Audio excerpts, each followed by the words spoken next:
Hello Doodlebugs. Today in history class we are going to be covering Unit 9, Lesson 3 about the Vikings, and we're going to do some activities in class with Olympics because last year was the Olympics, and guess who beat a lot of the United States teams a couple of times? It was Norway, and that's where the Vikings are originally from. We're going to review where the Vikings originated, use a map to locate places that the Vikings invaded, explored, and traded, use various charts and tables to discover how the Vikings are related to the Olympics Games last year, as well as how we would attend events if we had been in Sochi, Russia last year. We're going to go on a scavenger hunt to solve a puzzle using the Viking alphabet. So, ready, set, join me, and let's get ready for some history fun. I want to review a few things with you about the Vikings. Remember, they said they were crazy and scary and they looked funny, so they called them berserker. And that's where the expression going berserk comes from, because they thought the Vikings were a little bit crazy. That's why everyone was so afraid of them. And you probably learned about that in your course. Vikings were originally from Scandinavia and invaded other areas for about 200 years. They were feared by Britain, Ireland, and other Europeans. Eric the Red and Leif Erikson were two Viking explorers, two of the very famous Viking explorers. Leif Erikson, who was Eric the Red's son, explored our continent, North America. Now, like pirates, the Vikings would raid villages, kidnap older males, and steal anything that they could sell. Now, they kept some things, but they also sold other things, and in the process, there were some explorers as well. But they became most famous for being traders and for being very, very strong. And again, like I said, that stands true today, because in the Olympics, the folks from Norway and Scandinavia, that area, are still doing incredibly well in Olympics events and things like that. Right here on this map, I want you to locate the north area. We're going to locate N on the cardinal map right up here, the cardinal directions. That would be N for north. And so then we would look, this would be south, of course, because we never eat soggy waffles. So that would be north, east, south, and west. Remember, never eat soggy waffles. So if we go to Scandinavia, which is where most of the Vikings were originally from, we would sort of travel this way. So we would travel a little east and a little south. So we would say this is southeast of, let's say, Iceland. We would come over here, and this is southeast of Iceland. Now, if we want to move our pointers over to Ireland right here and Britain right here, this is where a lot of the Vikings invaded. Which direction did they travel? Which direction do you think they traveled? That never eat soggy waffles, so they kind of went southwest to go to Ireland and Britain. Hopefully you realize that, because we are going to continue to work on those mapping skills. They're very important. Then we're going to go back to Scandinavia and stop there for a minute, catch our breath, because we are Vikings. We've gone to Ireland and Great Britain, and we have invaded those areas, and now we're going to go back to Scandinavia and take a quick rest. All right, we are in Scandinavia, and from Scandinavia, we are going to travel to Russia and Constantinople. And these areas on your map, here is Russia and Constantinople. Oops, it is covered up, but here is Russia, and that's the main thing I wanted to show you, is this is where the Vikings came back to trade. They came back to Russia and Constantinople, and they came to these areas to actually trade. This is where much of the trading took place to the Vikings. Now, right up here, if you look right here, Russia is where the Olympics were happening last year.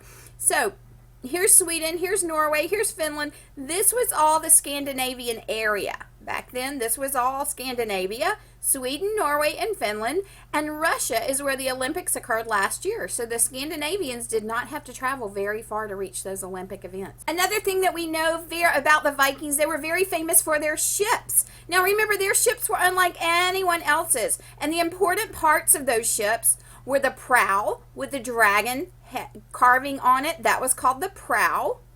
The keel, which was underneath the water and made the ship easy to guide and slice through the water.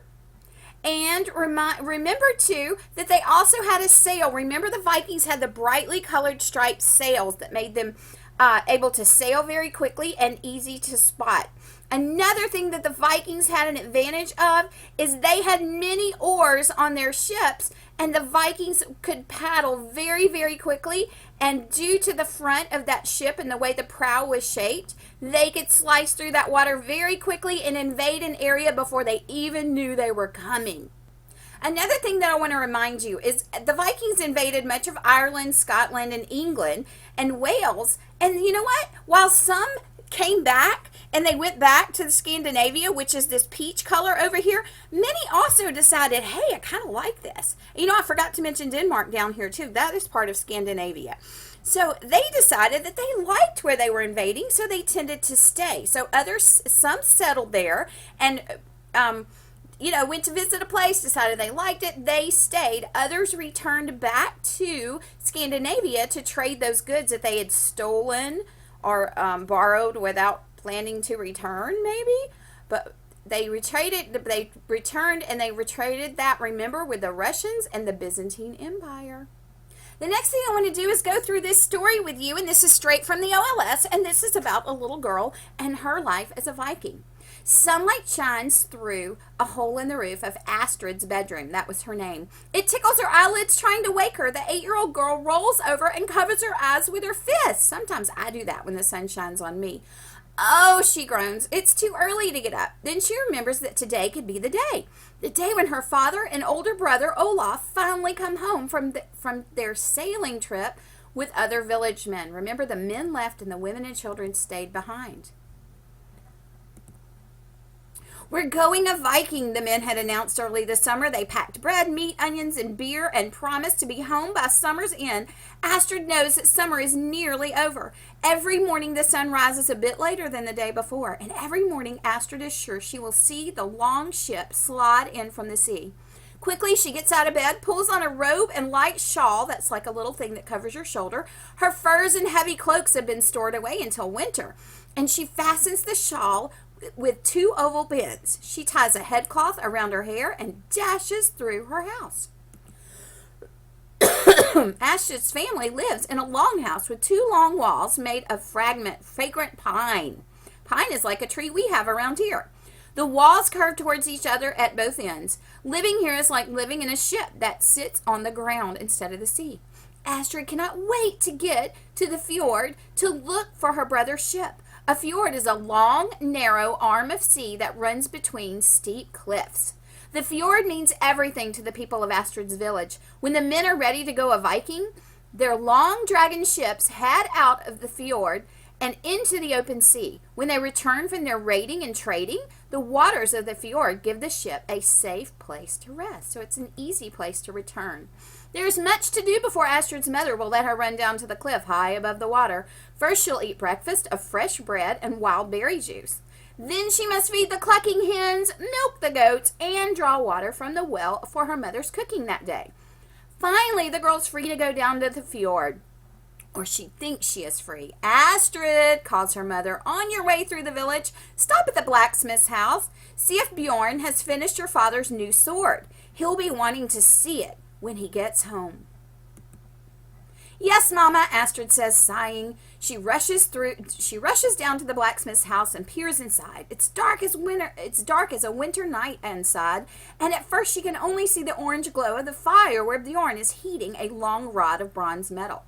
Mama wants to know if Father's sword is ready, Astrid says. Bjorn grabs the rod and begins to hammer its fiery heated end. He jerks his head toward a table in the corner of the room. It's almost finished. Take a look, but don't touch. The blade is sharper than ice. Astrid smiles when she sees the magnificent sword on the table. Ribbon-like beast with open jaws and animal heads are carved into the handle. Father will love it, she says. I've even carved his name, Otar, Bjorn says. A cloud of steam rises with a loud hiss as he plunges a metal rod into the bucket of water to cool it. Then he comes to the table and says, Here, let me show you. But I can't read the runes, Astrid says. She knows that runes are Viking letters. That's what we call a Viking letter, a rune. But she has not learned the alphabet yet. Then I will teach her, Bjorn replies. He uses a piece of charcoal to trace the letters with the sharp edges on a smooth stone. Here, you see, are the runes. As Bjorn makes the letters of the alphabet, Astrid squirms. Can I see later? She begs, I want to go to the water. Today could be the day that Father and Olaf come home. Oh, do you think so? Bjorn laughs. Well, if looking could bring them back, you'd have brought the ship home weeks ago. Go on then and find out if today is the day. But practice your runes, which are your letters. Bjorn hands Astrid the smooth stone and the piece of charcoal. Astrid promises to come back, then dashes out of the village. She steps lightly, picking her way through the fields of yellow summer flowers that grow in the rich black mud. At last she reaches the grassy cliff and perches there high above the water. Ahead, towering walls of rocks embrace both sides of the fjord. Sheep graze in the distance. This is the perfect place to watch for her brother's ship.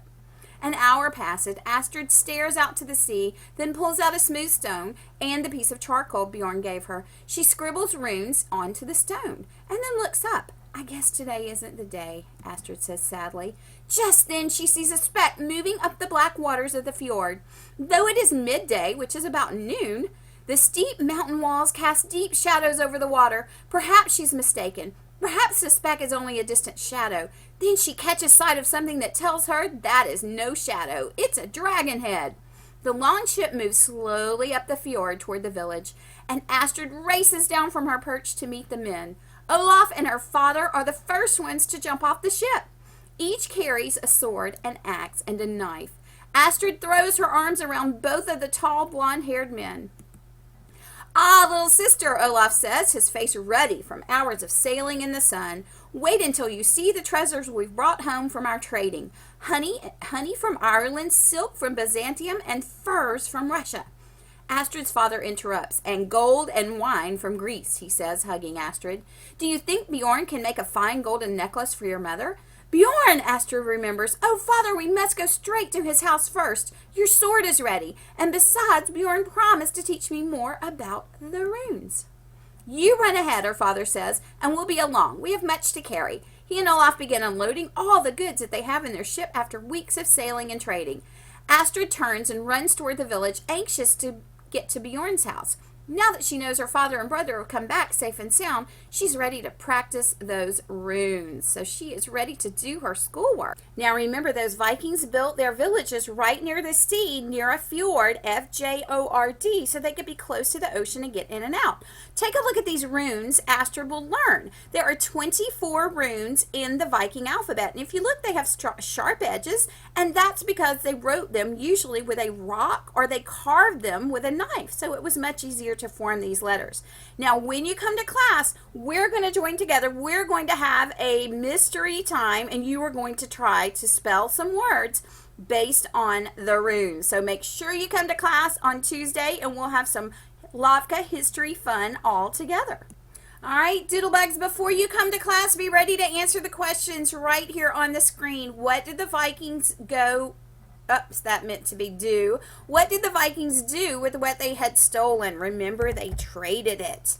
And where did they build their villages? They often built them near fjords. And I want you to make sure you can tell us what a fjord is. What are the Viking letters called? And then why did the runes have straight lines and few curved ones? I hope you listened today. If you didn't, go back and review the recording and be ready to answer these classes, as well as join me in a scavenger hunt when you come to class tomorrow. I can't wait.